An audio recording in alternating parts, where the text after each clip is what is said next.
मैं सबसे पहले रामपुर की जनता का बहुत बहुत धन्यवाद और आभार प्रकट करना चाहता हूं।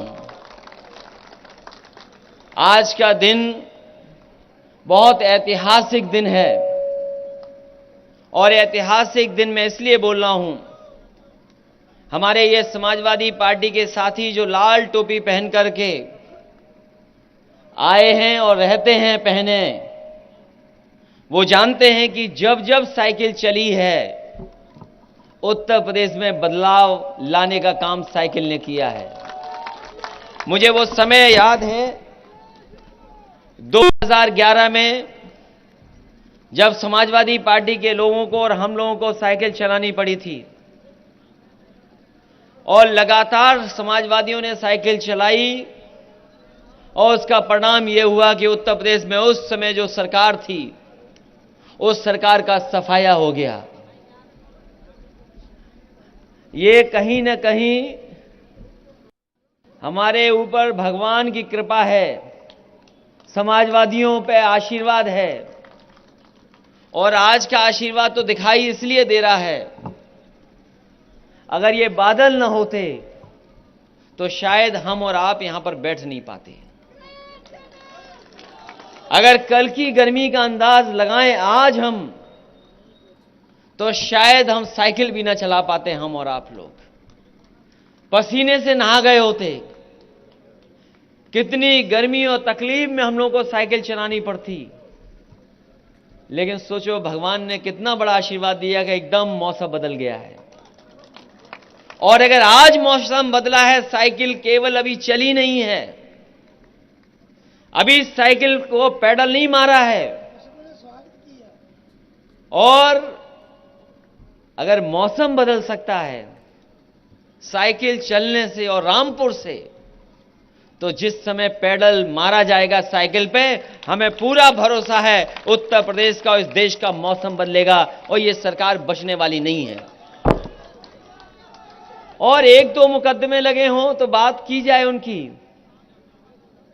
अगर एक आध मुकदमा लगा हो तो उसकी बात हो, एक आध धाराएं लगी हों तो बात हो। और केवल आदरणीय आजम खान साहब पे मुकदमे नहीं, आदरणीय आजम खान साहब के साथ जितने भी लोग हैं, अगर ये सरकार और प्रशासन पा गई तो उन पे गंभीर धाराएं और मुकदमे लग गए हैं, झूठे मुकदमे लगे और ऐसी गंभीर धाराएं लगी जिसकी हम और आप लोग कभी लोकतंत्र में कल्पना नहीं कर सकते थे। और मैं तो कहता हूं पत्रकार, अगर एक साथ इतने किसी नेता पर मुकदमे लगे होंगे तो शायद इकलौते नेता हैं पूरे देश में आदरणीय आजम खान साहब जिन पर मुकदमे इतने एक साथ लग गए हों।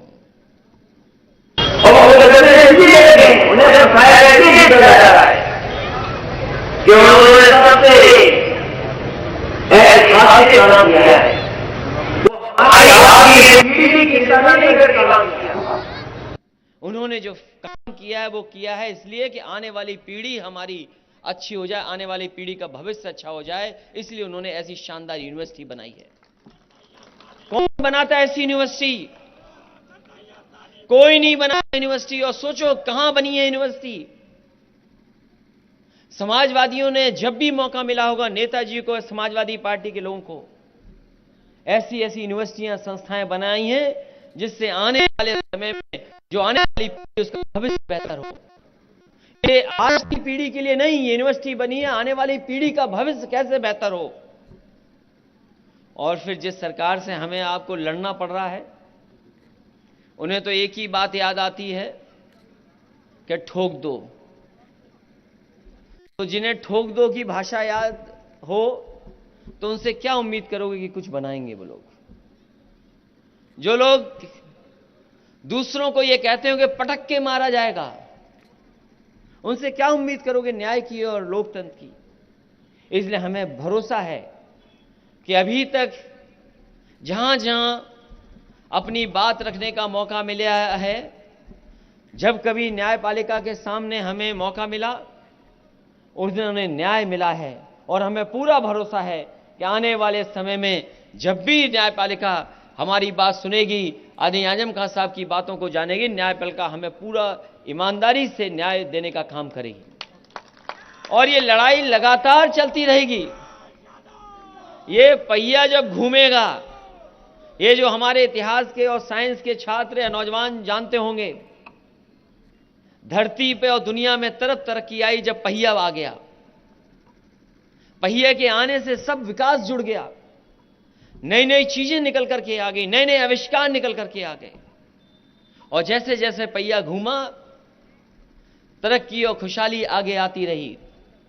और अब तो हम लोग इंटरनेट के जमाने में हैं, वहां एक पहिया नहीं लगता, व्हील व्हील व्हील, तभी कहते हैं www. तो साइकिल में 2 पहिए और आज के जमाने में 3 पहिए हैं जो इंटरनेट पे लगाने पड़ते हैं, तब रफ्तार हमें मिलती है। तो याद रखना, अब तो दिन भी नहीं बचे सरकार पर। अब सरकार पे कितने दिन बचे हैं गिनो कभी। अब दिन नहीं बचे सरकार के। ये पंचायत का चुनाव खत्म होते ही आप देखोगे बंगाल का चुनाव खत्म होगा, अपने आप उत्तर प्रदेश का चुनाव शुरू हो जाएगा। वो तो कल शुरू होगा, लेकिन समाजवादी पार्टी आज ही अपनी साइकिल चला करके आने वाले समय में 2022 में सरकार बने, उसका प्रचार आज से ही शुरू कर रहे हैं। और याद रखना साथियों, ये जो हमला हो रहा है, ये जो हमला होने जा रहा है या लगातार जो हमला हो रहा है यहां के रामपुर के लोगों पर, ये सब पर होगा, कोई बचेगा नहीं, कोई नहीं बचेगा जिस पर हमला न करा जाए। ये भारतीय जनता पार्टी के लोग किसी न किसी तरीके से न करें। क्या आपने बंगाल में नहीं देखा क्या हो रहा है? बंगाल में कौन सी संस्था नहीं है जो पीछे न पड़ गई हो, कौन सी धाराएं न लग रही हो, कौन सी परेशानी न पैदा की गई हो।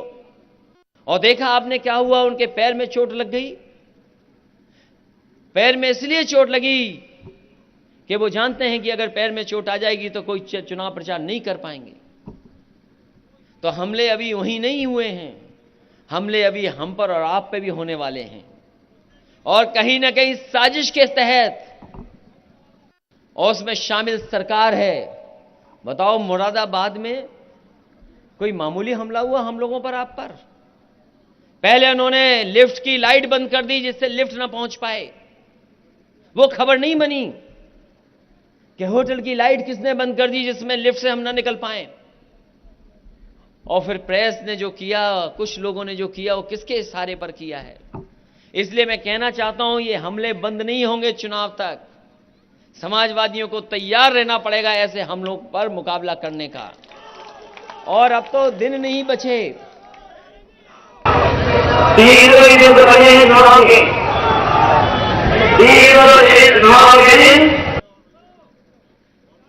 300 दिन से ज्यादा नहीं है। और अगर बरसात का महीना निकाल दो, बरसात का 1 महीना निकाल दो, पंचायत के चुनाव के 2 महीने निकाल दो, 3 महीने निकाल दो, तो बताओ कितने दिन बचे हैं। इसलिए दिन भी कम बचे हैं। जितनी परेशानी का सामना करना था सब हम लोगों ने कर लिया। अब जो कुछ होना है सब अच्छा होगा, कुछ खराब नहीं होने वाला। इसलिए मैं बधाई देना चाहता हूं अपने सभी कार्यकर्ता नेताओं को जो आज साइकिल चला रहे हैं।